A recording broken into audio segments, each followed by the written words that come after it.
ఒక జడ్పీటీసీగా ఆనాడు ఎమ్మెల్సీగా ఈ షాద్ నగర్ అండగా నిలబడి అత్యధికంగా ఓట్లు ఇచ్చి మీరందరూ కష్టపడి బలపరిచి శాసన మండలి సభ్యుని చేస్తే ఆ రోజు నుంచి ఈ రోజు వరకు వెనక్కి తిరిగి చూడకుండా మీరు నాటిన మొక్క వృక్షమై తెలంగాణ రాష్ట్రానికి ముఖ్యమంత్రి అయి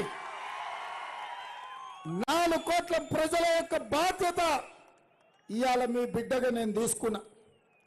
అట్లాంటి కీలకమైన సందర్భంలో ఈ పార్లమెంట్ ఎన్నికలు వచ్చినాయి. ఊరన్న తర్వాత అంతా మంచోళ్ళే ఉండరు, ఊర్లో ఎవడో ఒకడు ఉంటాడు ఊరుని ఏదో ఒకటి చెయ్యాలని.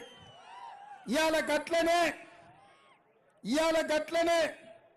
కాంగ్రెస్ పార్టీ జడ్పీటీసీని చేసింది, కాంగ్రెస్ పార్టీ ఎమ్మెల్యేని చేసింది, కాంగ్రెస్ పార్టీ మంత్రిని చేసింది డీకే అర్ణమ్మను.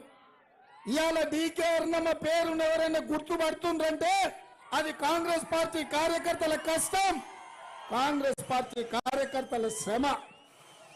నమ్మిన పార్టీని మోసిన కార్యకర్తలను అన్యాయం చేసి శత్రువు పక్కన చేరి ఇవాళ కాంగ్రెస్ ను ఓడిస్తా రేవంత్ రెడ్డిని పడగొడతా అని బయలుదేరింది. నేను అడుగుతున్న మిత్రులారా, ఈ పాలమూరు బిడ్డ 70 ఏళ్ల తర్వాత మీ అభిమానంతో ఈ రాష్ట్రానికి ముఖ్యమంత్రి అయితే అర్ణమ్మ పొట్లో కత్తి పట్టుకొని ఇవాళ వెన్నుపోటు పరుస్తా కాంగ్రెస్ పార్టీని ఓడిస్తా అంటే మీరు చూసుకుంటూ ఉంటారా అని మిమ్మల్ని అందరూ నేను అడుగుతున్నా.